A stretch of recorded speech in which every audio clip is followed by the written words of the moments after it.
Houston, we have a problem. Well, hello everybody. I'm standing here in front of Fred, as we affectionately call our Ram 1500 Limited tow vehicle. And we've noticed an issue that we're not getting any washer fluid when we depress the windshield washer button. And so we're gonna try and diagnose it, see what the problem is, and see if we can get it fixed. So definitely need to have this in place as much as we're on the road with Fred towing our travel trailer. So stay tuned as we walk through the diagnosis and hopefully the solution. First things first, I'm gonna check the washer fluid. And yes, we have plenty of washer fluid, so that's not the issue. And the next thing we're going to do is see if we're actually getting any fluid out of the pump. What you see right here is the hose that delivers the fluid up into and towards the nozzles. It has this little break right here at this elbow. We're going to disconnect this, and I'm going to depress the washer fluid button again and see if any actually comes out here. So we'll see if we're getting any actually from the pump. So let's pull that apart, have a look.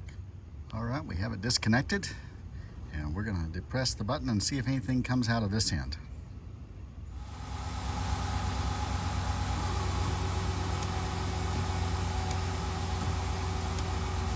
And it looks like we get just maybe a dribble. So seems like it's a problem with the pump. We're gonna see if we can blow out the lines first, make sure, and then we'll go from there. All right, we've got our air hose hooked up to the line leading back to the tank, and we're gonna give it a little bit of air. And we can hear the air bubbling back in, so that doesn't appear to be the problem.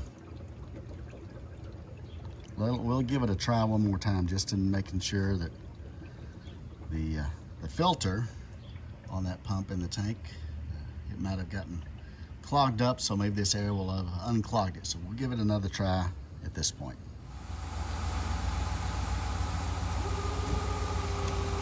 Still nothing pumping out, just a little dribble. And a little more starts coming out now, but it's still pretty much a dribble. We're gonna try something else. Our next step is going to be to try and get to the pump on this tank. But to do that, as you see the tank, the reservoir here is nicely enclosed, and all that's really accessible from this side is the sensor, the level sensor. The pump is actually on the back side, or depending on your perspective, the non-motor side, the grill side. So we'll have to take off this plastic cover here and remove a few screws and take off the grill in order to get good access to the reservoir tank. So let's take a look at doing that. And to take off this plastic shroud, it's got several of these trim grommets, and we're going to use our handy dandy trim tool to pull these grommets out. Just snap out. And now that we have all the fasteners out, this top cover should just lift off. It has a little lip on both sides, a little bend, and brings it off. And a little lip on this side. Now we just push back on it, and it lifts off. Now that we have the plastic cover off the top, it's a matter of getting this grill off. And of course, this is not a simple task. There'll be another 14 bolts here at the top all the way around, number 10 millimeter 14 bolts that have to be removed, as well as 4 more of the plastic clips, 2 on each side. So that gets the top connections removed. But that's not all. in order to get the fender out, you have to remove, or the grill out, you have to remove this front fender piece on both sides. And to remove that front fender piece on both sides, you actually have to take the wheel well fender flares off and then peel back your wheel well cover here to get to a bolt that's underneath there. And we'll show you that bolt. It's another one of those 10mm bolts. And then you can start to pry loose this front fender piece on both sides. Once that is removed, we're going to gently pull out the grill, all in order to get to this pesky little reservoir tank for the windshield washer. So we're going to kind of go through it step by step and let you see what's going on.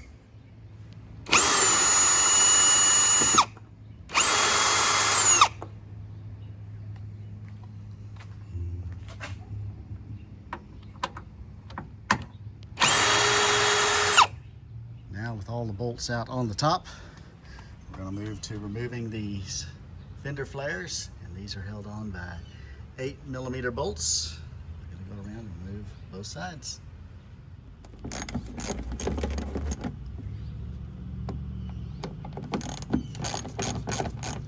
Okay, we've got all the fender flare bolts taken out, and the 10mm bolt that we're trying to get to is right up here, right back in there. So you can't really see it, but you can feel it in there.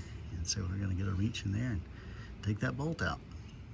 Well, it took a little time and a little patience, but there's that other bolt. Now, in order to get this to break loose, there's a tiny clip underneath there, and we're going to try and get you a better view once we've got it out. But there's a tiny clip that you have to pull loose right up in here. You have to pull down on this clip in order for it to release. So don't try and pull that front fender out without pulling this clip down. We used a handy angled screwdriver to get in there and pull down on it. All right, we've got this piece of front fender off.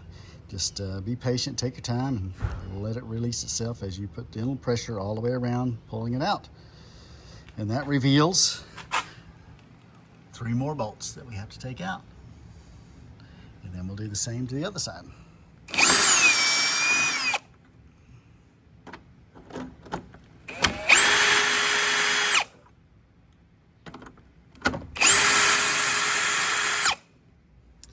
All right, now that we've got the bolts and fender panels removed from the front, next is removing the grill.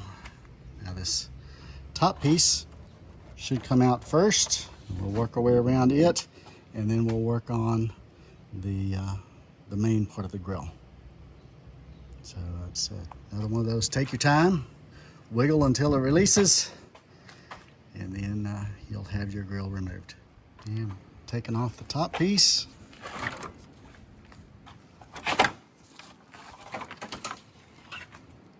Comes off fairly straightforward. I had realized I hadn't taken out a couple of clips, so I had to pull a couple more clips, and this came off readily. And for the next step, before we remove the grill, realize that there are a few more bolts. 1, 2,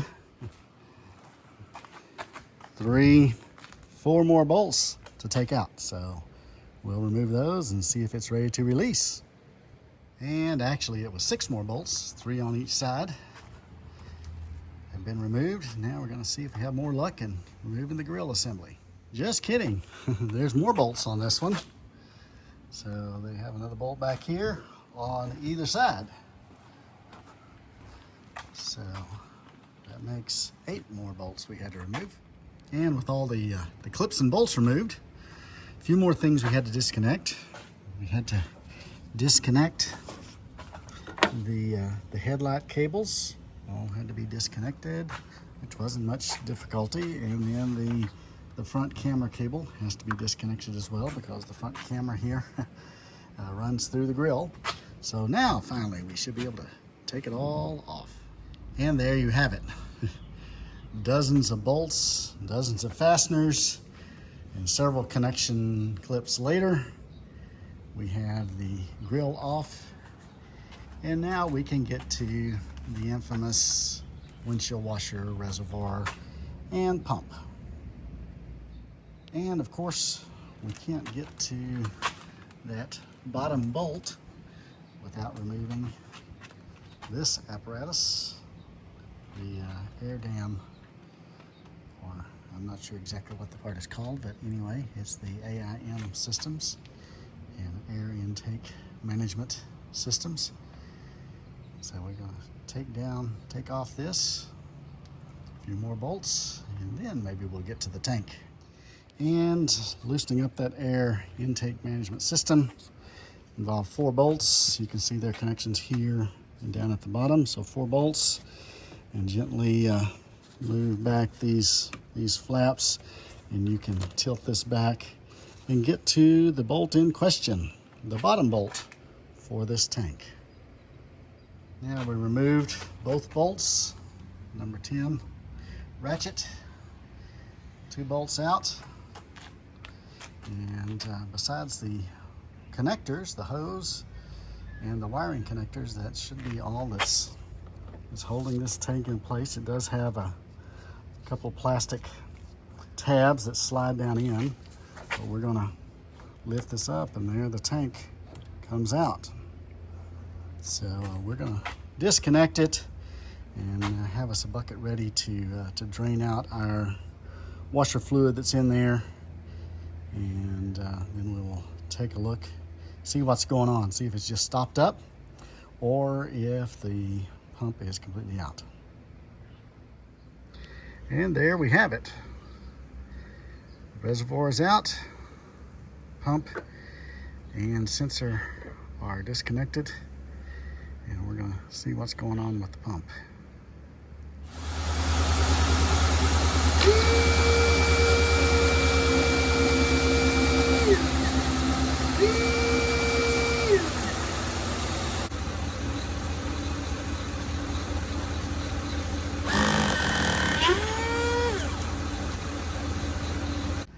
All right, we've proved that it works, and so now it's just a matter of buttoning it all back up. I think we're essentially good to go, and good to try and put it all together and make sure it looks the way it did when we started. Stay tuned.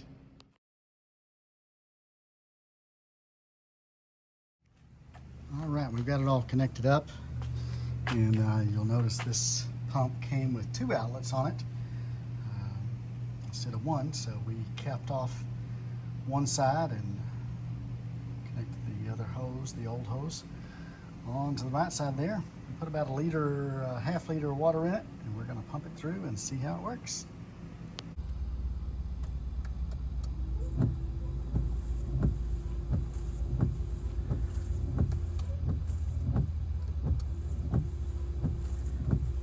Looking good.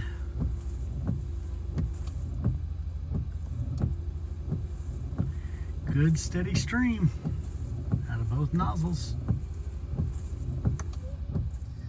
All right, now that everything works and no leaks, we're basically just going to repeat the process. Put the grill assembly back on, the top part of the grill assembly back on, then the front fender pieces, the wheel well flares on, and we should be good to go. Along with the top cowling will be the last thing. Let's see how it goes back together. Well, just got that many bolts to go, and it's just for putting this cover on. Bolts and snap pins, and then we'll be done. And Fred is all done. Washer tank's filled up. All the trim nicely fits back in place as it should. And we don't have any bolts left over. That's always a good sign. Well, thanks for watching as we get Fred back in order with a new windshield washer solvent reservoir and pump, and all connected. And Fred's ready for this next adventure. Thanks for watching.